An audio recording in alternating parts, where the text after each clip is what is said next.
Hola a todos, gente de YouTube y sus alrededores. Han pasado 3 años desde mi último video de Iceberg. Y como justamente hoy amanecí con un tremendo rugido de tripas, decidí volver a tocar un tema totalmente fenecido. En fin, en el video anterior me quedé en el nivel 3. La parte restante de este trozo de hielo está conformado principalmente por teorías y especulaciones sin confirmar, así que no esperen algo con excesivo rigor informativo. Ahora, sin más dilación, continuemos con esta vaina.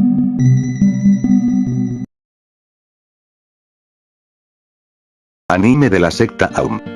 Un poco de contexto. La secta Aum, también conocida como el Aum Shinriki, que se traduciría como la verdad suprema, fue una secta japonesa liderada por SHK Asahara. Esta secta fue un híbrido entre creencias y prácticas religiosas orientales y cristianas, tomando de esta última los textos de las profecías apocalípticas. Hasta este punto no tendría nada de extraño o diferente en comparación a otras religiones New Age de la época, sin embargo estos mismos creían que su misión era provocar un fin del mundo, ya que con ello lograrían el equilibrio con el universo. Idea que desembocó en el ataque con gas sarin al metro de Tokio en el año 1995. Ahora bien, este grupo, a fin de promocionarse, utilizó varios medios que iban de simples números musicales hasta animes, mangas y videojuegos.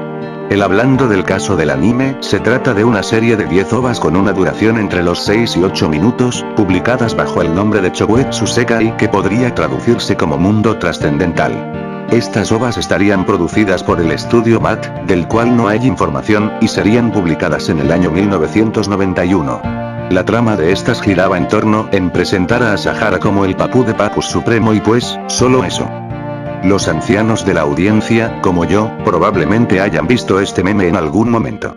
Bien, se trata de un fotograma extraído de estas ovas. Sugumi Ova es un grupo de editores de la Shonen Jump. Sugumi Ova es acreditado como guionista de manga, conocido principalmente por Death Note y Bakuman. No hay apariciones públicas de Ova, nadie sabe quién es, al punto que nadie sabe su género. Por ello se teoriza constantemente sobre quién podría ser. Sin embargo, ¿necesariamente podría ser una persona? Bien, podría ser el seudónimo de un grupo de editores de la Jump.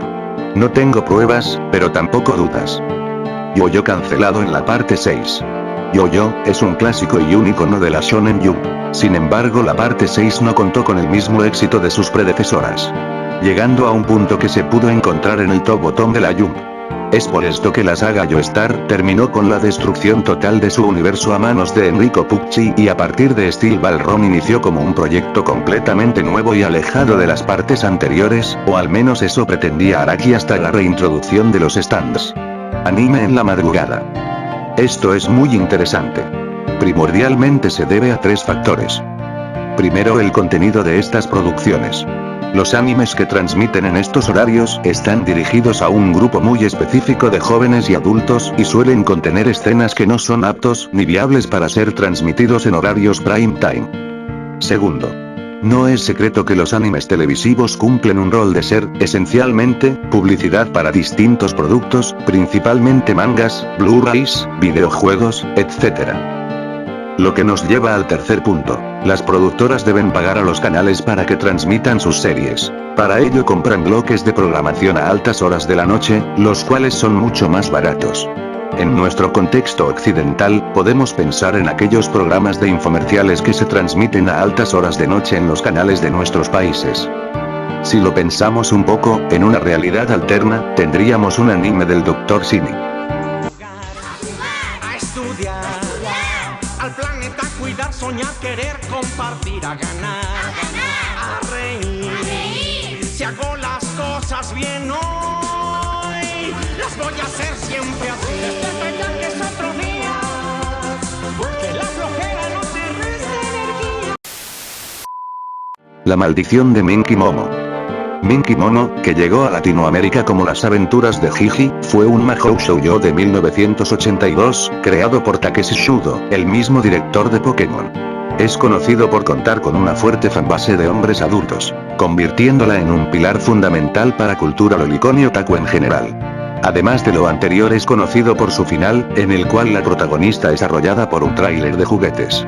Según Shudo, la decisión de acabar la serie de esta forma se debió a discrepancias entre estudio y el fabricante de los juguetes. usando el propio tráiler como una metáfora de estos hechos. En la transmisión original del episodio 46, en 1983, se activó la alarma sísmica para el área de Kanto. En mayo del mismo año, durante la transmisión del episodio final, se produjo el terremoto de Nyonkaichuru, que desembocó en un maremoto que dejó alrededor de 104 bajas. Finalmente, en la repetición de 1995, se produjo un nuevo terremoto en el área de Kobe. Estos acontecimientos y coincidencias hicieron que se formara una leyenda urbana alrededor de la serie, la cual dice que su final resulta tan trágico que esa misma energía negativa se ve reflejada en el mundo real. Evasión fiscal de Gainax. En el año 1999, el presidente de Gainax, Takeshi Sawamura, fue arrestado por la evasión fiscal de 1.4 billones de yenes. Esto lo hacía reportando gastos inexistentes destinados a software entre los años de 1996 y 1997. Cabe resaltar que, en 2019, otro de los presidentes de Gainax, esta vez Tomiro Maki, fue detenido por el delito de conductas indebidas con personas sin edad para votar. Totoro es un Shinigami. Si llevas tiempo viendo anime muy seguramente sepas que es un Shinigami, ya sea por Death Note o Bleach, pero si no lo sabes, en resumen es el equivalente japonés a la parca occidental. En fin, esta teoría circulaba con bastante frecuencia en sitios dedicados al anime.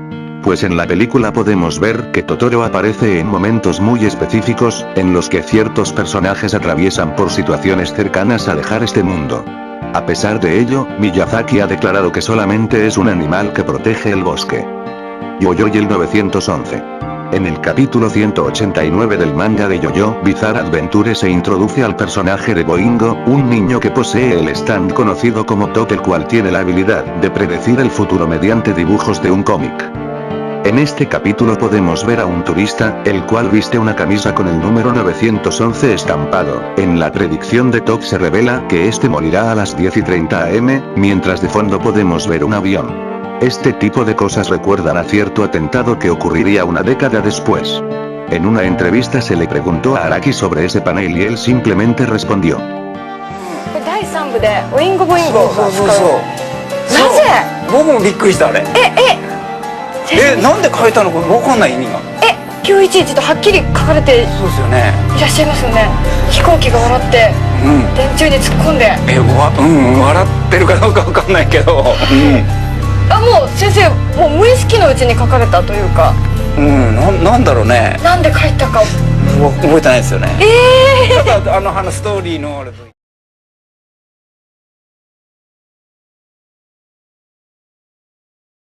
Ola de automorisiones tras la caída de Itachi. En 2012 surgió una noticia impactante para el fandom de Naruto. Un joven ruso de 14 años, de nombre Leonid Melev, se lanzó desde la ventana del edificio donde vivía. Razón: Itachi Uchiha, su personaje favorito, había sido dado de baja en los nuevos episodios de Naruto Shippuden. No he encontrado más notas con casos como este, así que sería exagerado llamar a esto una ola. La parte trágica de todo el asunto es que Itachi revive en arcos posteriores. Como fuere, F por Leonid. Hirohiko Araki fue un delincuente juvenil. La mayoría de los mangakas llevan consigo un halo de misterio, debido a la naturaleza reservada de sus vidas. Hirohiko Araki no es la excepción. El mangaka de JoJo está contando que desde la infancia ha sido inculpado de diferentes cosas por su propia familia, cosa que se ve reflejada en sus mangas, como lo es la relación de Jonathan y Dio o la disfuncional interacción entre Yolin y Yotaro. En fin, en uno de los comentarios del manga, Araki cuenta cómo en los primeros meses que llegó a Tokio recibió una llamada de su abuela, preguntando por su estado y explicando que la razón de su llamada fue que vio la noticia de un hombre que había tomado la vida de otro y estaba preocupada porque creyó que el victimario había sido el propio Araki. Todo esto me hace especular en las razones para recibir estos tratos por parte de su familia, y mi conclusión es que tal vez Araki fue la oveja negra de su familia, dedicándose a delinquir en su juventud. Prohibición del anime en la televisión mexicana. Las series anime durante los 80s y 90s fueron una parte integral para las grillas de programación de los canales locales de Latinoamérica, al ser alternativas baratas a las producciones de origen yankee. México fue uno de los países que experimentó el boom de la animación japonesa con series como Saint Seiya o Dragon Ball. Sin embargo, todo cambió con el nuevo milenio. Transcurría el año 2000, el canal mexicano Azteca 7 transmitía el programa Hablemos Claro, conducido por Lolita de la Vega. En uno de estos episodios la conductora trajo a un panel conformado por especialistas religiosos, y con los cuales discutió las nefastas consecuencias del consumo de anime por parte de infantes.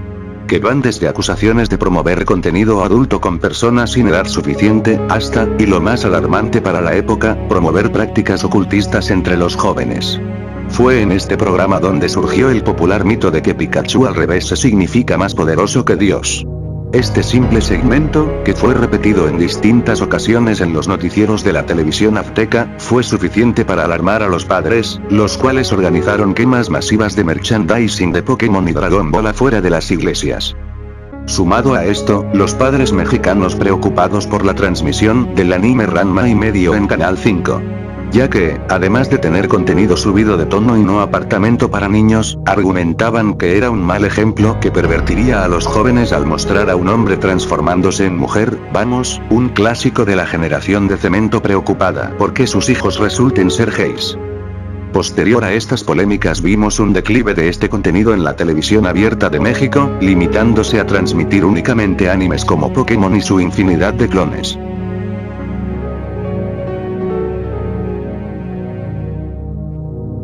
Lucky Star y las fases del duelo.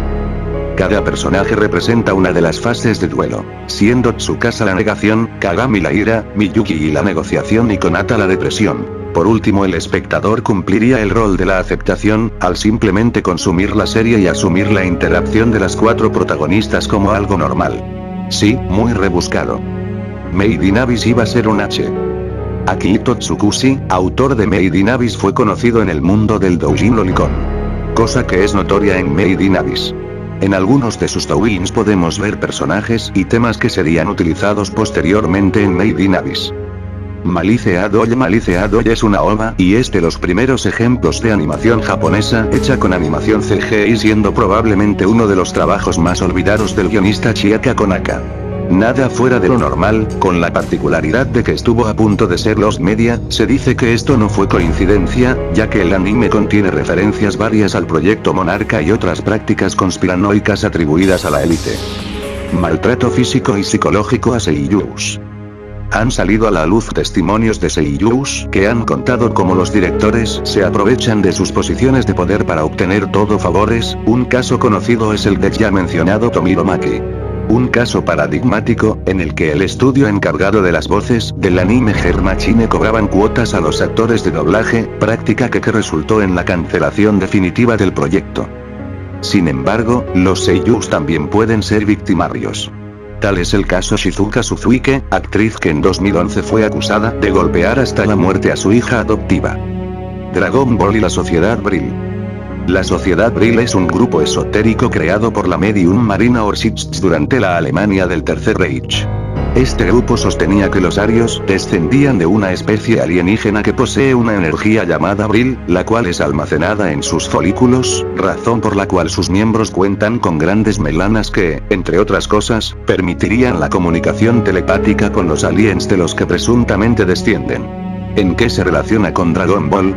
Bien, pues veamos a los Saiyajin. Son una raza alienígena, y cuando estos alcanzan el estado Super Saiyajin su cabello se vuelve rubio y sus ojos azules. A su vez su cabellera es más abundante con cada transformación, o al menos así era hasta la llegada del Saiyajin fase Dios.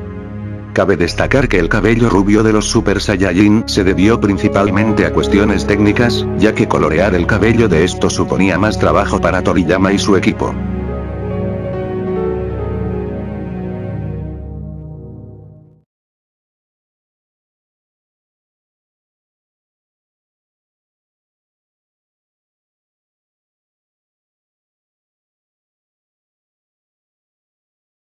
Cariñosas y lavado de dinero en convenciones de anime.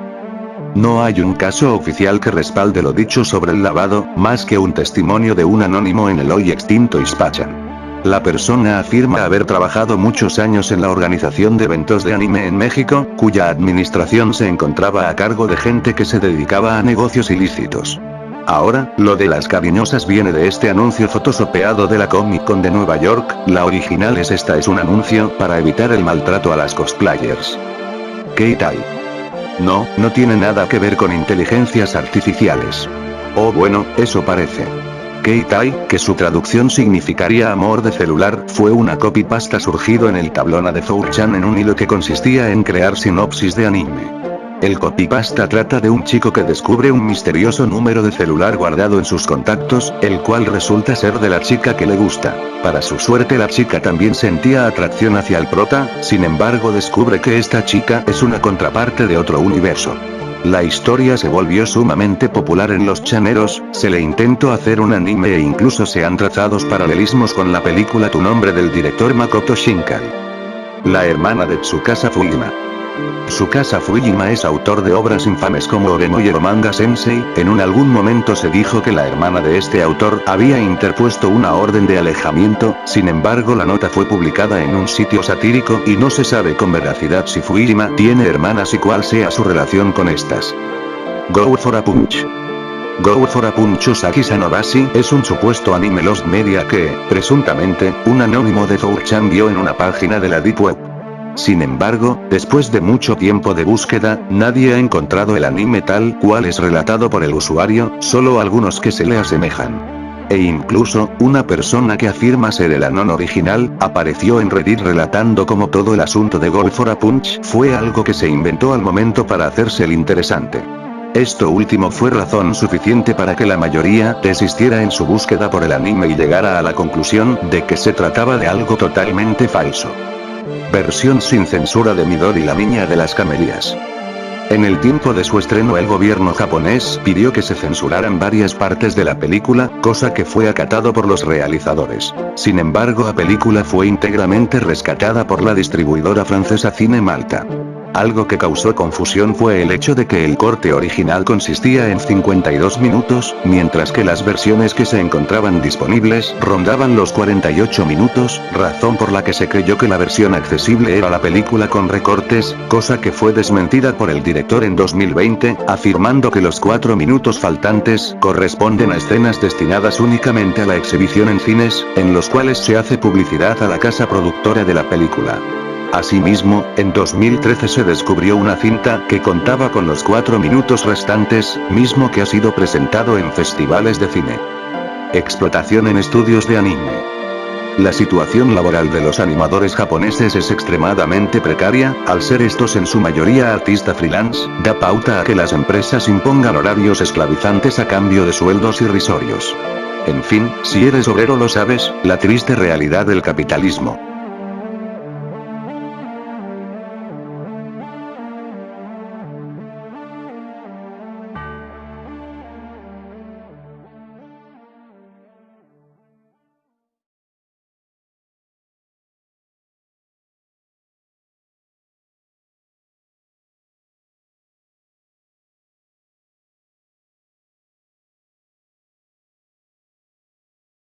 Los yakuzas controlan el mercado del H.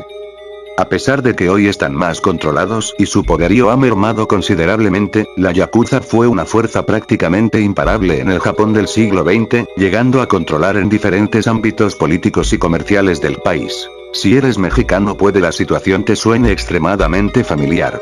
Uno de los mercados que estuvo a total merced de esta organización fue el del entretenimiento para adultos, burdeles, cintas explícitas, etc. A pesar de no haber datos concretos que respalden esta teoría, es muy probable que la yakuza probara suerte con los animes de temática madura. Ejército estadounidense traficaba bootlegs de anime en los 80s. Los militares estadounidenses, durante los 80s y 90s, eran dados a adquirir y posteriormente distribuir copias piratas de series animes adquiridas durante su servicio en Japón, Corea del Sur y demás países asiáticos. Mismos VHS que posteriormente eran subtitulados, copiados y distribuidos en videoclubs informales por todo Estados Unidos, sembrando la semilla de la cultura otaku en Occidente. Los Zetas distribuían DVDs piratas de anime.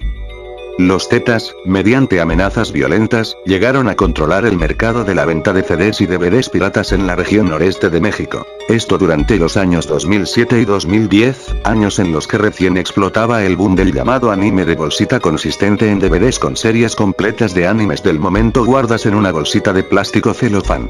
Si fuiste un puberto regiomontano o tamaulipeco desarrollando su gusto por el anime, muy seguramente llegaste a consumir DVDs producidos por los Zetas. Lavado de dinero con estudios de animación. Aunque no lo parezca, el blanqueo de activos es algo relativamente común en Japón, tan solo 2019 hubo más 500 casos relacionados con esta actividad. Muy relacionado con los yakuza, algunos de sus miembros invierten en estudios de animación. Venta de material ilegal en Akihabara. Akihabara es un barrio japonés que ha sido reconocido como la capital del anime y el manga. Reconocido principalmente por ser un lugar donde encuentras todo de material relacionado a la tecnología y el entretenimiento, y cuando digo todo es todo. Por testimonio de personas que han visitado tiendas eróticas enormes ubicadas en este lugar, en las cuales está completamente prohibido grabar o tomar fotos, se han encontrado catálogos softcore donde participan chicas de edad escolar. Si este material es turbio y es algo que se encuentra exhibido, ¿qué más se podría encontrar por debajo de la mesa? Shimabukuro y Watsuki fueron salvados por Oda. Mitsutoshi Shimabukuro, autor de los mangas Seikimatsu líder de Takeshi Toriko, fue arrestado en 2002 por pagar por una cariñosa de 16 años. Nobuhiro Watsuki es alguien más conocido, reconocido por ser el creador de Rurouni Kenshin, llamado Samurai X en Latinoamérica. En 2017 fue detenido policialmente por posesión de material explícito ilegal, resultando en una multa de $17.000. Uno pensaría que después de estas acusaciones tan graves estos mangakas se quedarían sin trabajo, pero todo contrario, ambos autores son activos hasta el día de hoy, recibiendo incluso homenajes de sus colegas. Y hay diversos rumores que especulan el por qué esta gente sigue trabajando libremente. Una de ellas es la estrecha amistad que ambos tienen con el mangaka Ichiro Oda, quien es alguien sumamente influyente en la Shonen Jump. Otra bien puede ser una cuestión meramente cultural de los japoneses respecto al tema. Ustedes juzguen y saquen sus conclusiones. Mensajes de auxilio en créditos de anime. El Oregasuki Nano wa Imto Dakedo Imto Hanai fue un extremadamente criticado en su momento debido a su precaria animación. En los créditos del episodio 6 aparece un nombre peculiar, Shouhiki Komata, cuya traducción sería sinceramente estoy arruinado, nombre que fue considerado tanto un mensaje de auxilio como una disculpa por parte del staff de animación. Los isekais promueven la automorición. El género isekai ha tomado mucha fuerza en los últimos años. El género isekai consiste en historias de personas ordinarias siendo transportadas a mundos mágicos, básicamente la premisa de Alicia en el País de las Maravillas. Un elemento que tomó el género en los últimos años es que el protagonista sea un perdedor en el mundo real, pero que, al terminar su vida y ser transportado a un mundo mágico, su persona es realmente valorada. Hacer este tipo de tramas puede generar sentimientos negativos en adolescentes y adultos jóvenes, al sentirse poco valorados en su entorno, sin habilidades ni utilidad para el mundo y con la esperanza de que, tal vez, al darse de baja de la vida podrán reencarnar en algo mejor. Ha llegado al punto que en 2021, el gobierno ruso trató de prohibir este tipo de animes o mínimo incluir una advertencia al principio de estos. MK Ultra y el anime. Varios puntos que se tocarán a continuación son mera especulación.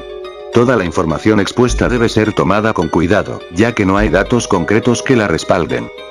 Los fans de la conspiranoia saben a la perfección qué es el MK Ultra. Para quien no sepa, fue un proyecto desarrollado por la CIA durante la Guerra Fría. Su fin era el control mental, para lo cual se usaron diversos medios que iban desde la tortura, la hipnosis y el uso de sustancias capaces de alterar la consciencia. En las publicaciones conspiranoicas aparece el que sería el sucesor del MK Ultra, el proyecto Monarca.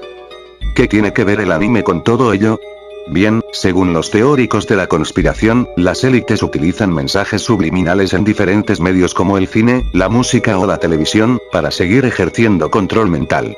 Así pues, estos medios actúan de diversas formas, ya sea insensibilizar a las personas ante la violencia y de que de esta forma acepten con mayor facilidad las guerras, propiciar la hipersexualización en menores, asimismo fungir como switches para que ciertas personas inflijan actos violentos a los demás.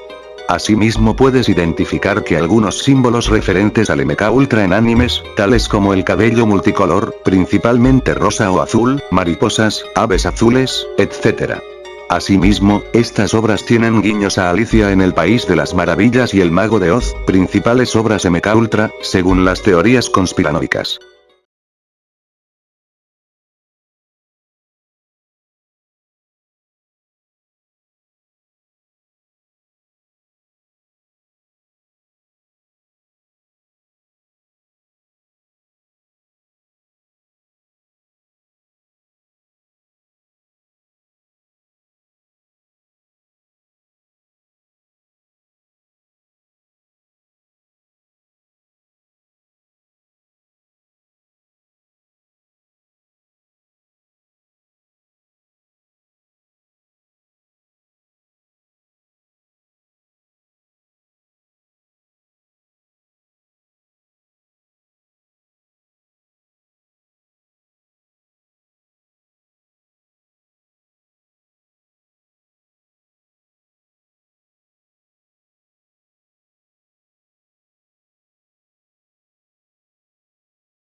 Ha sido un largo tramo hasta llegar aquí, con una teoría que está en el umbral de lo absurdo y lo plausible.